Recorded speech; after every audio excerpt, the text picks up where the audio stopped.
Welcome to my new video. Today, we're going to discuss a very important topic: arbitration, conciliation, and mediation in a nutshell. We'll look at how these alternative dispute resolution methods work, their history, and why they're such a big deal in today's legal system. So make sure to watch till the end and boost your legal knowledge with us. Arbitration, conciliation, and mediation in a nutshell. Background. Since a lot of cases were pending for many years in Indian courts, to solve the issues and make the people believe in Indian judiciary, alternate dispute resolution, ADR, came into the Indian judiciary. It is a method that provides speedy justice as well as it is less expensive than going to the court. ADR mechanisms help expedite dispute resolution, reducing the strain on courts and facilitating timely outcomes.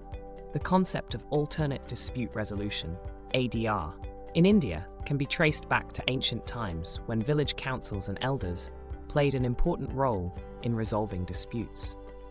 It has been noted that misunderstanding and conflict commonly arise whenever two people get together for the purpose of transaction or business. Such misunderstanding and conflict needs resolution, which should be quick and effective. Apart from litigation, there are other alternative methods of dispute resolution, which are quick and effective in nature. Table of contents. Dispute resolution, history. Types of alternate dispute resolution. Advantages of ADR in India. Challenges of ADR in India. Legal framework for ADR in India. Provision under Companies Act 2013. Difference between arbitration, conciliation, and mediation. Conclusion. Choosing the right ADR method. Dispute resolution. History. Dispute resolution in India has a rich history that dates back centuries. Here's an overview of how mediation and arbitration played a key role, alongside other traditional systems. 1. Ancient practices. Mahajans, respected traders, settled business disputes through mediation and arbitration. The Panchayat system was used to resolve social and family disputes, with a council of elders providing decisions. 2. Formalization of ADR. In 1908, the Civil Procedure Code, CPC, introduced provisions for alternative dispute resolution, ADR, including arbitration. 3. Modern ADR. ADR mechanisms like mediation and arbitration were formalized with the Arbitration and Conciliation Act of 1996, becoming integral to India's legal system today. There are three main types of alternate dispute resolution: 1. Arbitration, 2. Mediation, 3. Conciliation. For more detailed information, visit the official website of VMK Professionals, www.mkpros.com, and always review the latest developments because laws keep changing frequently. Arbitration. Arbitration is one of the most widely used alternate dispute resolution methods in India. It involves a neutral third party, the arbitrator, who hears the arguments and evidence presented by the parties and makes a binding decision. India has a strong legal framework for arbitration, governed by the Arbitration and Conciliation Act, 1996. The arbitration process is more structured and similar to a court case. The main purpose of the arbitrator is to avoid court proceedings, which are very time-consuming and costly. Usually in India, an arbitrator is appointed in dispute matters like labor disputes, business disputes, consumer disputes, and family matters. The decision taken by the arbitrator is accompanied by a written opinion providing reasons supporting the decision. Further, the procedure is comparatively expeditious than courts and tribunals. However, the process is a bit expensive, and if there is a mistake in selecting an arbitrator, the judgment becomes arbitrary. Who is an arbitrator? In arbitration, an arbitrator is the presiding officer. The Cambridge Dictionary defines an arbitrator as a person who has been officially chosen to make a decision between two people or groups who do not agree. In an arbitration proceeding, he plays an important role in deciding the case. An arbitrator is an independent third-party entity. They hear the pieces of evidence, apply the law, and decide the result of the arbitration proceedings. Who can be an arbitrator? A person who is of sound mind can be appointed as an arbitrator. The nationality of an arbitrator is not specifically restricted, hence the arbitrator may be of any nationality. This is as per Section 11 of the Arbitration and Conciliation Act, 1996. Furthermore, the parties are free to choose the arbitrator and determine the arbitrator's qualifications. Mediation. Mediation is a voluntary and non-binding dispute resolution process where a trained mediator helps the parties reach a mutually acceptable solution. It is a less formal and collaborative approach compared to litigation or arbitration. The Mediation and Conciliation Project Committee, MCPC, plays a key role in promoting mediation in India, emphasizing its value in resolving less serious disputes. If both parties agree to mediation, they can work together to reach a solution that benefits both, preserving their relationship and avoiding the time and cost of formal legal proceedings. Example: if you owe money but cannot pay immediately, instead of facing a lawsuit, you might offer goods or services in exchange for the debt. If an agreement is reached, it is typically formalized in writing. If mediation fails, you retain the right to pursue other options, such as arbitration or litigation. When and how mediation is used. Mediation is typically used when parties cannot negotiate a resolution on their own. The mediator facilitates communication and helps identify potential solutions. It can be used in various disputes, including consumer and merchant disputes, landlord and tenant conflicts, employment issues, family matters e.g. divorce, child custody, visitation rights, business or personal injury disputes. Parties can choose to go to mediation with or without legal representation, depending on the nature of the dispute. Mediation is a versatile tool suitable for a wide range of conflicts, offering a more collaborative and efficient resolution process. Conciliation. Conciliation is a widely used method of dispute resolution that shares similarities with mediation, but differs in its level of involvement from the third-party facilitator. While mediation relies on the mediator to help the parties communicate and reach an agreement, conciliation is a more active process in which the conciliator takes a proactive role in suggesting solutions and may even draft the settlement agreement. This more interventionist approach provides the conciliator with the ability to guide the parties toward a resolution, making it a suitable choice for many types of disputes. The Mediation and Conciliation Act, 1996, governs the process of conciliation in India, setting a legal framework for its use in resolving disputes. The scope of conciliation is vast, extending across a variety of disputes, from industrial and labor conflicts to marital and family matters. Its adaptability and flexible nature make it a valuable tool in resolving both personal and professional disputes. Types of disputes. Conciliation is commonly used in industrial disputes, where it serves as an alternative to the more adversarial processes of litigation or strikes. It is particularly useful in resolving conflicts between employers and employees, or between labor unions and management. It is also effective in family disputes, including matters of divorce, child custody, visitation rights, and inheritance. By promoting dialogue and compromise, conciliation can help preserve relationships and avoid the emotional toll of protracted legal battles. Benefits of conciliation. Control over outcome. One of the primary advantages of conciliation is that it allows both parties to have a greater degree of control over the outcome. They actively participate in finding a solution and are more likely to reach a mutually agreeable resolution. Cost-effective and efficient. Compared to formal legal proceedings, conciliation is typically faster and more affordable. This makes it an attractive option for parties looking to resolve disputes without incurring the time and financial costs associated with litigation. For more detailed information, visit the official website of VMK Professionals, www.vmkpros.com, and always review the latest amendments before execution, as laws keep changing frequently. Advantages of ADR in India. Speed. ADR methods are generally faster than traditional litigation, which can take years to reach a final decision. This makes the delivery of justice faster. Cost-effective. ADR is often more cost-effective than litigation, as it reduces legal fees and court-related costs. Flexibility. ADR methods allow parties to customize the process to suit their needs, ensuring a more flexible and adaptive approach to dispute resolution. Confidentiality. Many ADR processes, such as mediation and conciliation, are confidential, protecting sensitive information from public scrutiny. Challenges of ADR in India. Awareness and acceptance.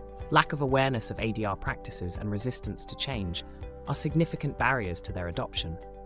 Overlapping jurisdiction. In some cases, disputes may move back and forth between the ADR process and the courts, causing delays and confusion. Enforceability.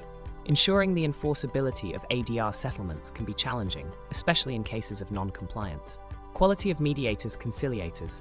The effectiveness of ADR largely depends on the skills and impartiality of the mediators or conciliators involved. Cultural factors. In some instances, deep-rooted cultural and social factors can hinder the success of ADR, especially in family and community disputes. Some key provisions under Arbitration and Conciliation Act, 1996.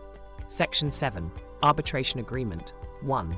Arbitration agreement means an agreement by the parties to submit to arbitration all or certain disputes which have arisen or which may arise between them in respect of a defined legal relationship, whether contractual or not.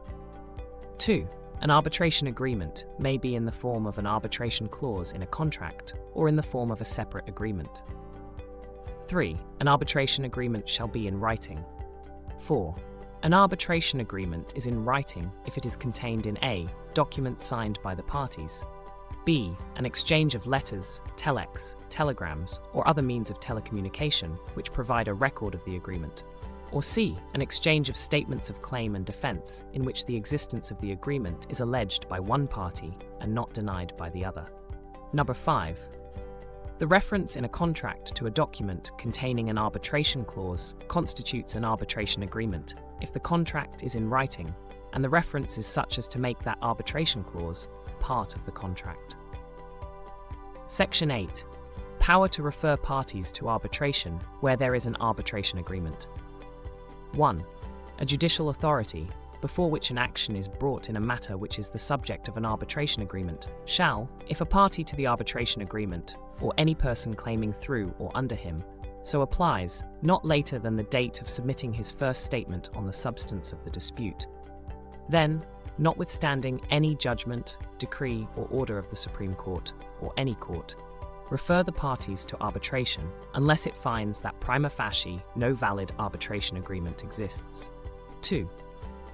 The application referred to in subsection 1 shall not be entertained unless it is accompanied by the original arbitration agreement or a duly certified copy thereof, provided that where the original arbitration agreement or a certified copy thereof is not available with the party applying for reference to arbitration under subsection 1, and the said agreement or certified copy is retained by the other party to that agreement, then the party so applying shall file such application along with a copy of the arbitration agreement and a petition, praying the court to call upon the other party to produce the original arbitration agreement or its duly certified copy before that court.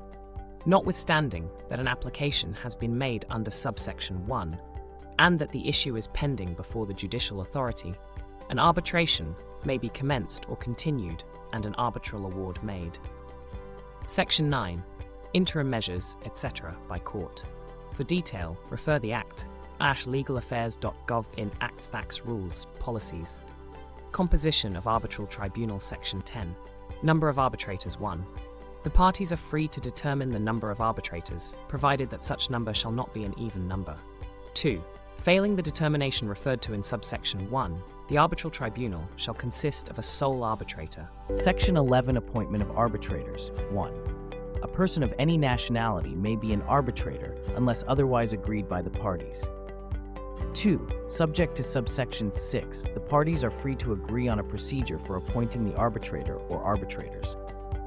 3. Failing any agreement referred to in subsection 2, in an arbitration with 3 arbitrators, each party shall appoint 1 arbitrator, and the 2 appointed arbitrators shall appoint the 3rd arbitrator, who shall act as the presiding arbitrator. 4. If the appointment procedure in subsection 3 applies, and a party fails to appoint an arbitrator within 30 days from the receipt of a request to do so from the other party, or b, the 2 appointed arbitrators fail to agree on the 3rd arbitrator within 30 days from the date of their appointment. 5. Failing any agreement referred to in subsection 2, in an arbitration with a sole arbitrator, if the parties fail to agree on the arbitrator within 30 days from receipt of a request by one party from the other party to so agree, The appointment shall be made upon request of a party by 1. The Supreme Court, or as the case may be, the High Court, or any person or institution designated by such court.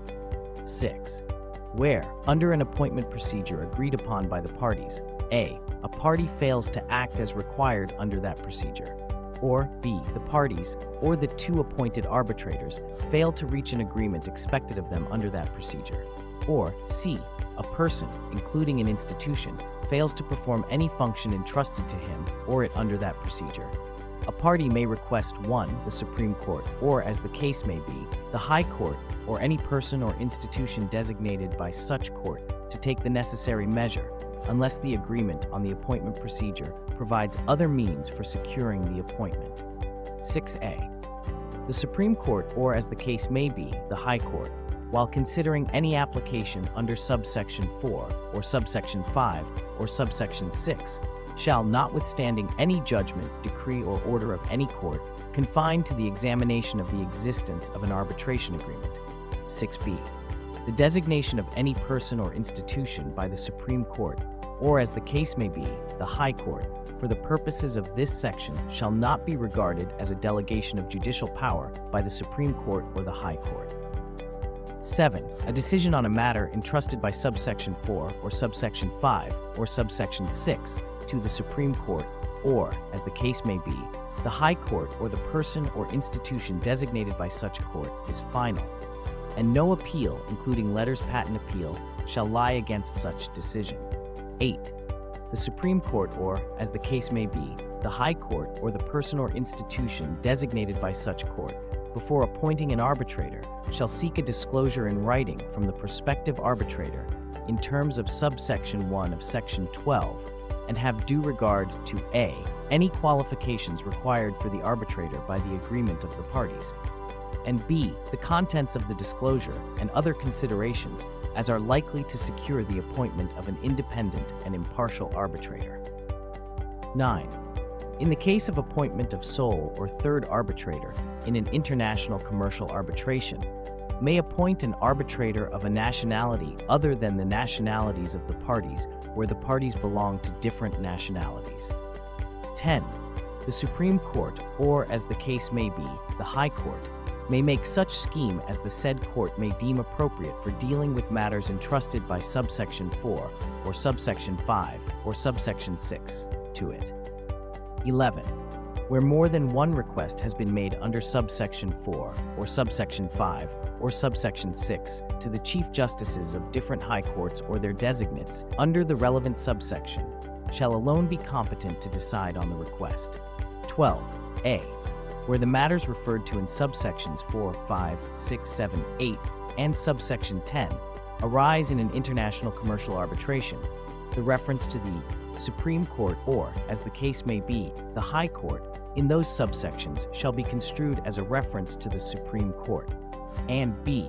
Where the matters referred to in subsections 4, 5, 6, 7, 8, and subsection 10 arise in any other arbitration, the reference to the Supreme Court, or, as the case may be, the High Court, in those subsections shall be construed as a reference to the High Court, within whose local limits the principal civil court referred to in Clause E of subsection 1 of Section 2 is situate, and where the High Court itself is the court referred to in that clause to that High Court. 13. An application made under this section for appointment of an arbitrator or arbitrators shall be disposed of by the Supreme Court or the High Court or the person or institution designated by such court, as the case may be, as expeditiously as possible, and an endeavor shall be made to dispose of the matter within a period of 60 days from the date of service of notice on the opposite party. 14. For the purpose of determination of the fees of the arbitral tribunal and the manner of its payment to the arbitral tribunal, the High Court may frame such rules as may be necessary, after taking into consideration the rates specified in the fourth schedule. Explanation. For the removal of doubts, it is hereby clarified that this subsection shall not apply to international commercial arbitration, and in arbitrations other than international commercial arbitration, in case where parties have agreed for determination of fees as per the rules of an arbitral institution. For more detailed information, visit the official website of VMK Professionals, www.vmkpros.com, and always review the latest amendments before execution, as laws keep changing frequently. Provision of ADR under Companies Act 2013, Chapter Date Special Courts, Section 442 of Companies Act 2013. The Companies Act 2013 under Section 442 provides for mediation and conciliation as viable options for dispute resolution to which the concerned parties can resort to at any stage of the proceedings between them. It provides for dispute settlement through alternate disputes resolution mechanisms. Such a mechanism provides an alternative to litigation, which is a time-consuming and exhausting process. 1. As per Section 442 of the Companies Act 2013, the central government is required to maintain a panel of experts to be called as the Mediation and Conciliation Panel, consisting of such number of experts having such qualifications as prescribed for mediation between the parties during the pendency of any proceedings before the central government, or the tribunal, or the appellate tribunal under this Act. 2. Any of the parties to the proceedings may, at any time during the proceedings, before the central government or the tribunal, or the appellate tribunal, apply to the central government or the tribunal, or the appellate tribunal, as the case may be, in Form MDC-2, along with such fees as may be prescribed, for referring the matter pertaining to such proceedings to the Mediation and Conciliation Panel, and the central government or tribunal, or the appellate tribunal, as the case may be, shall appoint one or more experts from the panel referred to in subsection 1. 3. The central government or the tribunal or the appellate tribunal before which any proceeding is pending may suo motu refer any matter pertaining to such proceeding to such number of experts from the Mediation and Conciliation Panel as the central government or the tribunal or the appellate tribunal, as the case may be, deems fit. 4. The fee and other terms and conditions of experts of the Mediation and Conciliation Panel shall be such as may be prescribed. Refer for more details, the Company's Mediation and Conciliation Rules, 2016, 5. The Mediation and Conciliation Panel shall follow such procedure as may be prescribed and dispose of the matter referred to it within a period of 3 months from the date of such reference, and forward its recommendations to the central government or the tribunal or the appellate tribunal, as the case may be. Time limit for completion of mediation or conciliation. The process for any mediation or conciliation under these rules shall be completed within a period of 3 months from the date of appointment of expert or experts from the panel. 2. On the expiry of 3 months from the date of appointment of expert from the panel, the mediation or conciliation process shall stand terminated. 3.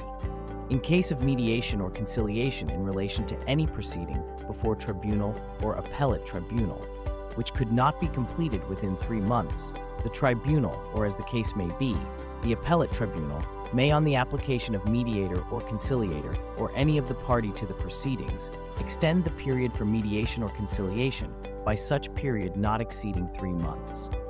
6. Any party aggrieved by the recommendation of the Mediation and Conciliation Panel may file objections to the central government or the tribunal or the appellate tribunal, as the case may be. Note: detailed procedure for appointment, qualification, and disqualification of conciliator and mediator will be covered in the separate article. For details, hts:/data.gov/mca-thacts-rules/ebooks-axtml, Act2 and Q. Difference between arbitration and conciliation arbitration. Arbitrator is the person chosen to oversee the arbitration process, governed by Section 11 of the Conciliation Act, 1996, which deals with the appointment of arbitrators.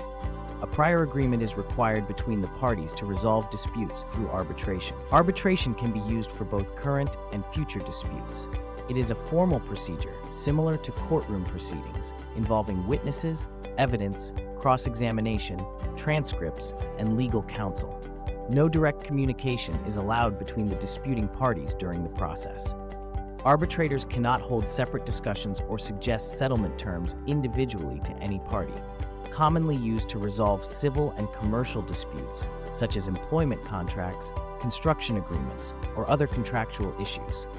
The decision made by the arbitral tribunal is legally binding on both parties and must be followed. Conciliation. Conciliator is the person who facilitates the conciliation process between the disputing parties. Governed by Section 64 of the Arbitration and Conciliation Act, 1996, which specifies how conciliators are appointed. No prior agreement is needed to initiate conciliation proceedings. Conciliation is only used for existing disputes and not for future ones. It is an informal and flexible process used to resolve disagreements through discussion and mutual understanding. Open communication is encouraged, and parties can freely talk to each other. Conciliators are allowed to talk directly with each party and can suggest possible terms of settlement or negotiation. Commonly used in cases involving emotional or sensitive issues, such as family matters, workplace conflicts, or disputes between employees and management. The outcome of conciliation is not binding, but it helps parties reach a mutual agreement and often acts as a step before going to arbitration or court, saving time and money. For more detailed information, visit the official website of VMK Professionals, vmkpros.com, and always review the laments before execution, as laws keep changing frequently. Difference between arbitration, conciliation, and mediation. Arbitration. Arbitration is like litigation, but happens outside the court and results in an award similar to a court order. The decision made in arbitration is binding on the parties, even if they do not agree with it. An arbitrator has the legal power to enforce his decision. Prior agreement between the parties is required to initiate arbitration. The outcome is an award, and the decision is appealable. Governed by the Arbitration and Conciliation Act, 1996. The arbitrator acts as a neutral third party, makes decisions based on evidence, and delivers a judgment just like a judge. Conciliation. Conciliation is a less formal process than arbitration. It involves finding a harmonious resolution to a dispute between parties. The decision in conciliation is not enforceable by law. There's no legal right to force the parties to follow it. A conciliator does not have enforcement power like an arbitrator. No prior agreement is needed to start conciliation. The result is an agreement between the parties, and it is not appealable. Governed by Section 74 of the Arbitration and Conciliation Act, 1996. The conciliator is more active than a mediator. He evaluates the situation, intervenes in discussions, and proposes a solution. Mediation. Mediation involves a neutral third party helping both parties to reach a mutually acceptable solution. The mediator's decision is not binding unless both parties agree to it. The mediator does not have legal power to enforce any decision, and it is not enforceable like an arbitral award. Prior agreement is not necessary to go for mediation. The result is a settlement agreement, which is also not appealable. Governed by order, Rule 3 of CPC for passing a decree or order. A mediator only facilitates communication and negotiation. The actual solution is found by the parties themselves, not by the mediator. Conclusion. Choosing the right ADR method. While arbitration, mediation, and conciliation all serve as effective alternatives to litigation, the choice of method depends on the nature of the dispute, the relationship between the parties, and the desired outcome. Arbitration is ideal for cases requiring a final binding decision, while mediation is well suited for disputes where the parties wish to retain control and maintain relationships. Conciliation offers a balance between the two, with a conciliator providing active guidance to resolve the dispute. By understanding these ADR methods and their respective advantages, parties can make informed decisions on how best to resolve their disputes in a way that is efficient, cost-effective, and in line with their specific needs. In today's fast-paced world, everyone seeks to resolve disputes swiftly and get back to their work. However, with the growing number of cases and the overwhelming backlog in courts, relying solely on traditional litigation can be inefficient. This makes it essential to explore alternative methods that offer timely and favorable resolutions. In this regard, arbitration and conciliation stand out as highly effective alternatives for dispute resolution, offering parties a way to achieve outcomes without the lengthy process of court proceedings. These methods should be considered whenever possible. So that's it for today's video. We hope you learned something new about ADR and how it helps solve disputes outside the courtroom. If you found this helpful, don't forget to share your experience in the comments, hit the like button, and subscribe to our channel for more such informative content. See you in the next one.